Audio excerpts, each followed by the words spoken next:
అందరికీ నమస్కారం. 2026వ సంవత్సరం మే మాసం 25వ తేదీ సోమవారం రోజున సింహరాశి వారి అశుభ ఫలితాలను ఈ వీడియోలో తెలుసుకుందాం. మొదటిసారిగా మా ఛానల్ చూస్తున్నట్లయితే లైక్ చేసి సపోర్ట్ చేస్తారని ఆశిస్తున్నాం. ఈ వీడియో చూసే ముందు ప్రేక్షకులకు చిన్న విన్నపం. శ్రీ సమ్మక్క సారక్క అమ్మవారి ఆశీస్సులతో జ్యోతిష్యం చెప్పబడిన విద్య, ఉద్యోగ, వ్యాపార సమస్యలు, ప్రేమించిన వారు దూరం కావటం వంటి సమస్యలు, స్త్రీ పురుష వశీకరణం చేయబడిన ఇంటి సమస్యలు కానీ, శారీరకంగా కానీ, మానసికంగా కానీ ఎటువంటి సమస్యలు ఉన్నా సరే పూజారి గారు ప్రత్యేక పూజలు చేసి మీ యొక్క సమస్యలను పరిష్కరించేదన నమ్మకంతో ఒక్కసారి ఫోన్ చేయండి. మీకు శాశ్వత పరిష్కారం చేయబడిన ఈ యొక్క రాశి వ్యక్తులకు రేపు జరిగే కొన్ని సంఘటనలు మీ యొక్క జీవిత దిశను మార్చే అవకాశం ఏర్పడుతుంది. చాలా కాలంగా నిలిచిపోయినటువంటి ఒక విషయం అకస్మాత్తుగా ముందుకు కదులుతుంది. మీరు ఊహించినటువంటి వ్యక్తి నుంచి ఒక వార్త లేదా ఒక అవకాశం లేదా ఒక సహాయం లభించే సూచనలు ఏర్పడుతున్నాయి. అయితే ఒక చిన్న పొరపాటు వలన పెద్ద అవకాశం కూడా చేజారిపోయే ప్రమాదం కూడా ఉంటుంది. అందుకే ఈ యొక్క ఫలితాలను చివరి వరకు తప్పకుండా చూడండి.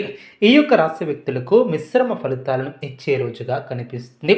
ఉదయం నుంచే మనసులో ఏదో ఒక ఆందోళన, ఆలోచనలు ఎక్కువగా ఉంటాయి. కానీ రోజు గడుస్తున్న కొద్దీ పరిస్థితులు మీకు అనుకూలంగా ఉంటాయి. ముఖ్యంగా గత కొంతకాలంగా మీరు ఎదురు చూస్తున్నటువంటి పురోగతి సాధించే సూచనలు కూడా కనిపిస్తున్నాయి.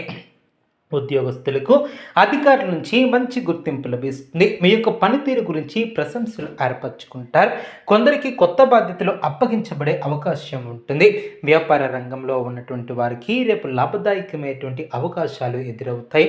కొత్త కస్టమర్లు, ఆర్డర్లు రావటం, పాత బాకీలు వసూలు కావటం లేదా నిలిచిపోయినటువంటి ఒప్పందాలు పూర్తి కావటం వంటి పరిణామాలు కూడా చోటు చేసుకుంటాయి. అయితే ఒప్పందమైన పూర్తిగా పరిశీలించిన తర్వాతే నిర్ణయం తీసుకోవటం చాలా మంచిది. తొందరపాటు నిర్ణయాలు తీసుకుంటే తర్వాత ఇబ్బందులు పడే అవకాశం ఉంటుంది. ఆర్థిక స్థితి పరంగా చూస్తే ఆదాయం బాగానే ఉన్నప్పటికీ ఖర్చులు కూడా పెరిగే అవకాశం ఉంటుంది. ముఖ్యంగా కుటుంబ అవసరాలు, ఆరోగ్య సంబంధిత ఖర్చులు కూడా ఉండవచ్చు. ఇంటి కోసం చేసే కొనుగోళ్లు ఎక్కువగా ఉండవచ్చు. అందువలన అవసరం లేనటువంటి ఖర్చులను నియంత్రించడం చాలా మంచిది. పెట్టుబడుల విషయంలో జాగ్రత్తగా ఉండాలి. ఇతరుల మాటలు నమ్మి డబ్బు పెట్టడం మంచిది కాదు. కుటుంబ జీవితంలో కొంత శాంతి కూడా ఏర్పడుతుంది. ఇంట్లో గతంలో ఉన్నటువంటి చిన్న విభేదాలు తగ్గే అవకాశం కూడా ఉంటుంది. కుటుంబ సభ్యులతో ఎక్కువ సమయం గడపడానికి ప్రయత్నించండి. మీ యొక్క మాటలు వారికి ధైర్యాన్ని ఇవ్వగలుగుతాయి. పెద్దల ఆశీర్వాదం పొందడం కూడా మీకు మానసిక ప్రశాంతత లభిస్తుంది.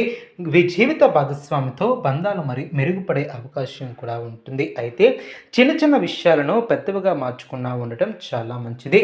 ప్రేమ బంధాలలో ఉన్నటువంటి వారికి మంచి రోజునే చెప్పవచ్చు. మీ యొక్క భావాలను స్పష్టంగా చెప్పగలుగుతారు. అపార్థాలు తొలగిపోయే అవకాశం కూడా ఉంటుంది. వివాహం కోసం ఎదురు చూస్తున్నటువంటి వారికి శుభవార్తలు వినిపించే సూచనలు కూడా కనిపిస్తున్నాయి.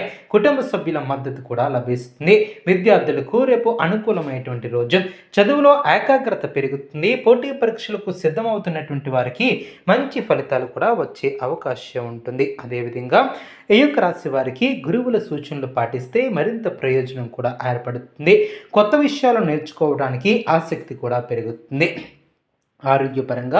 ఆరోగ్యపరంగా జాగ్రత్తలు కూడా తీసుకోవాలి. అదేవిధంగా ఒత్తిడి, నిద్రలేమి, అలసట సమస్యలు కొందరికి ఇబ్బంది పెట్టవచ్చు. శరీరానికి విశ్రాంతి ఇవ్వడం చాలా అవసరం. నీళ్లను ఎక్కువగా తాగండి. ఆహార విషయంలో నియమాలను పాటించండి. ఎక్కువగా బయట ఆహారం తీసుకోవద్దు. రేపు మీకు ముఖ్యంగా ఒక విషయం గుర్తుంచుకోవాలి. మీ యొక్క జీవితంలో వచ్చే ప్రతి అవకాశాన్ని తేలిగ్గా తీసుకోవద్దు. చిన్న అవకాశమే పెద్ద విజయానికి పునాది కావచ్చు. కొందరు వ్యక్తులు మీ యొక్క ఎదుగుదలను చూసి అసూయపడే అవకాశం ఉంటుంది. అందువలన మీ యొక్క ప్రణాళికలను అందరితో పంచుకోవటం మంచిది కాదు. అదేవిధంగా మీరు నిశ్శబ్దంగా పనిచేస్తే ఫలితాలు మరింత గొప్పగా ఉంటాయి. అదేవిధంగా ఈ యొక్క రాశి వారు ఆధ్యాత్మికంగా కూడా రేపు మీకు అనుకూలంగా ఉంటుంది. దేవుని యొక్క ధ్యానం చేయటం ద్వారా మీకు మనస్సుకు శాంతి కూడా లభిస్తుంది. ఏ పని ప్రారంభించినా ముందు దైవస్మరణ చేయటం చాలా మంచిది. ముఖ్యంగా శని ప్రభావం ఉన్నటువంటి ఈ యొక్క రాశి వ్యక్తులు కూడా సహనం కోల్పోకుండా ముందుకు సాగితే మంచి ఫలితాలను పొందగలుగుతారు. కొంతమందికి దూర ప్రయాణాల కోసం యోగం ఏర్పడుతుంది. ఉద్యోగం, వ్యాపారం లేదా కుటుంబ కారణాల వలన ప్రయాణాలు కూడా చేయవలసి రావచ్చు. ఈ యొక్క ప్రయాణాలు మీకు ప్రయోజనకరంగా ఉండే అవకాశం ఉంటుంది. కొత్త పరిచయాలు ఏర్పడి భవిష్యత్తులో ఉపయోగపడవచ్చు. రేపు మీ యొక్క అదృష్టం పూర్తిగా మీ యొక్క ఆత్మవిశ్వాసంపై ఆధారపడి ఉంటుంది. మీరు మీపై నమ్మకం ఉంచగలిగితే అసాధ్యంగా అనిపించినటువంటి పనులు కూడా సాధ్యమవుతాయి. గతంలో జరిగినటువంటి అపజయాలు గుర్తు చేసుకుని బాధపడకుండా అవన్నీ కూడా వదిలేసి నూతనంగా ప్రారంభించడం చాలా మంచిది. అదేవిధంగా ఈ యొక్క రాశివారు ప్రేమలో ఉన్నటువంటి వారికి మానసికంగా దృఢంగా ఉంటారు. ఉదయం స్నానం చేసిన తర్వాత శనిదేవునికి లేదా హనుమంతుని ప్రార్థించండి. నల్ల నువ్వులను దానం చేయటం శుభప్రదం. ఓం శం శనిశ్చరాయ నమః అనే మంత్రాన్ని కనీసం 108 సార్లు జపించండి. హనుమాన్ చాలీసా పఠించడం ద్వారా ప్రతికూల శక్తుల ప్రభావం కూడా తగ్గుతుంది. పేదవానికి ఆహారం లేదా వస్త్రదానం చేయడం కూడా మరింత శుభ ఫలితాలు అందుతాయి.